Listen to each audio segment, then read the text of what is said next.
English medium school Vijaypur digital learning में आप सभी बच्चों का एक बार फिर से स्वागत करती हूँ। संज्ञा। आज हम बच्चों संज्ञा और उसके भेद कितने हैं और उसकी परिभाषा को संक्षिप्त रूप में पढ़ेंगे। संज्ञा। संज्ञा किसी व्यक्ति, वस्तु, स्थान, भाव, पदार्थ आदि के नाम को संज्ञा कहते हैं। जैसे लवकुश, होशियार, पुस्तक, शाला, प्रसन्नता, सोना आदि। संज्ञा किसी व्यक्ति, वस्तु, स्थान, भाव, पदार्थ। और व्यक्ति मीन्स पर्सन। अब उसमें कौन कौन आ सकते हैं? सभी के नाम हम ले सकते हैं। जैसे उदाहरण के लिए जैसे राजू, मीरा, गीता, अशोक, हरि, रीटा, लता, आशा। वस्तु थिंग्स, फल, गेंद, साइकिल, पुस्तक, बोतल, पेंसिल, पेड़, पत्ता, फूल, कुर्सी। स्थान प्लेस, दिल्ली, मुंबई, तमिलनाडु, केरल, पंजाब, हरियाणा। भाव फीलिंग, क्रोध, खुशी, ईर्ष्या, भूख, दुख, प्यास। पदार्थ पानी, तेल। ये सब किसमें आते हैं? सब संज्ञा कहलाते हैं। संज्ञा किसी व्यक्ति, वस्तु, स्थान, भाव, पदार्थ के आदि के नाम को संज्ञा कहते हैं। जैसे लवकुश, होशियार, पुस्तक, शाला, प्रसन्नता, सोना आदि। संज्ञा हिंदी व्याकरण के अनुसार 3 भेद होते हैं, परंतु अब इसमें अंग्रेजी व्याकरण के अनुसार 2 भेद और सम्मिलित हो गए हैं। इसके लिए इसके 5 भेद हैं। संज्ञा के भेद। जो 3 भेद कौन से हिंदी के? व्यक्तिवाचक, जातिवाचक और भाववाचक। इसमें कौन से 2 सम्मिलित हुए हैं? द्रव्यवाचक और समूहवाचक। इसलिए इसे इस प्रकार ये 5 भेद हैं। व्यक्तिवाचक संज्ञा प्रॉपर नाउन, जातिवाचक संज्ञा कॉमन नाउन, भाववाचक संज्ञा एब्स्ट्रैक्ट नाउन, समूहवाचक संज्ञा कलेक्टिव नाउन, द्रव्यवाचक संज्ञा मटेरियल नाउन।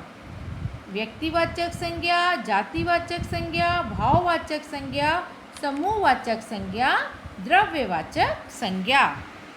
व्यक्तिवाचक संज्ञा जिस संज्ञा शब्द से किसी विशेष एक ही व्यक्ति, वस्तु अथवा स्थान का नाम सूचित होता है उसे व्यक्तिवाचक संज्ञा कहते हैं।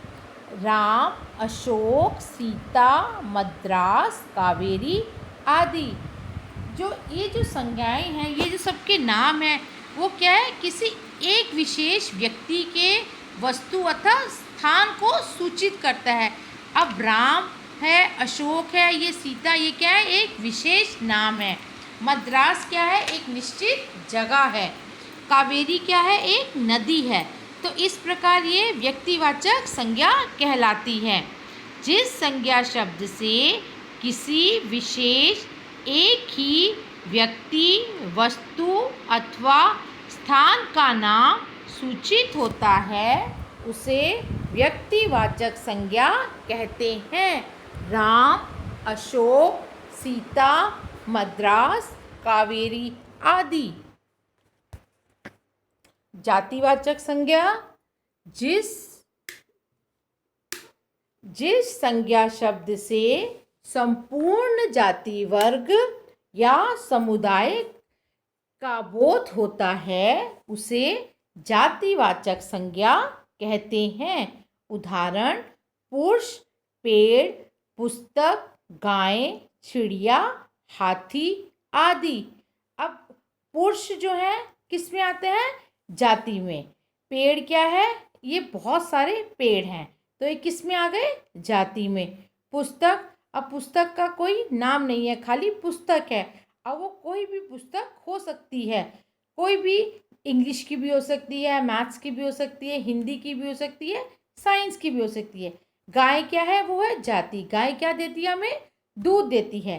चिड़िया क्या है? एक समुदाय में है, जो एकदम झुंड में आते हैं। हाथी क्या है? झुंड में चलते हैं। तो ये क्या है? जो क्या कहलाती हैं? जातिवाचक संज्ञाएं कहलाती हैं। जिस संज्ञा शब्द से संपूर्ण जाति वर्ग या समुदाय का बोध होता है, उसे जातिवाचक संज्ञा कहते हैं। उदाहरण: पुरुष, पेड़, पुस्तक, गाय, चिड़िया, हाथी आदि।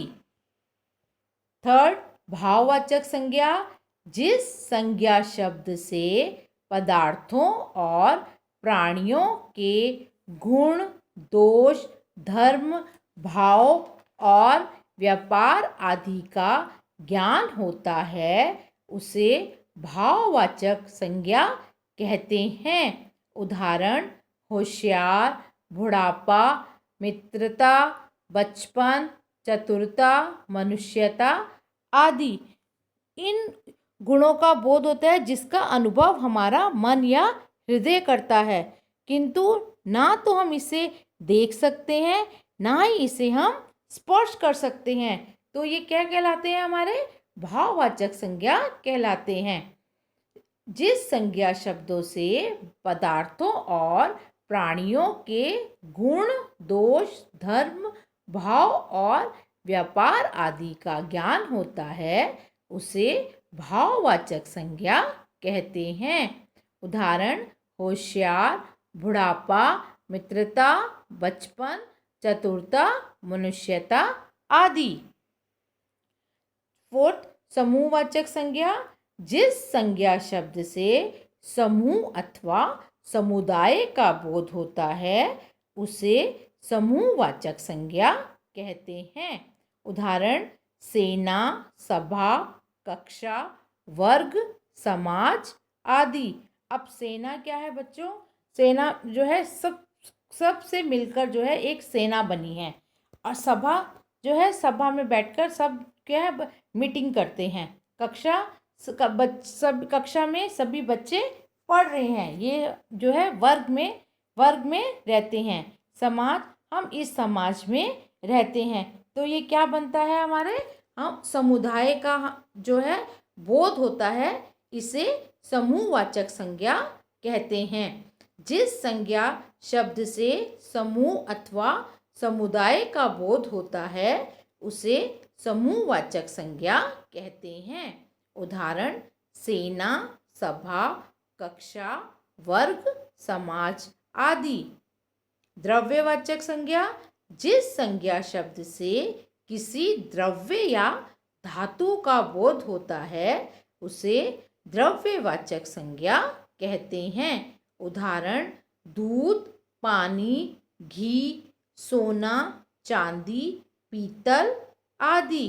अब इसमें क्या है? दूध जो है, पानी और घी जो है, ये क्या लिक्विड रहते हैं। और जो धातु कौन सी होती है हमारी? क्या है?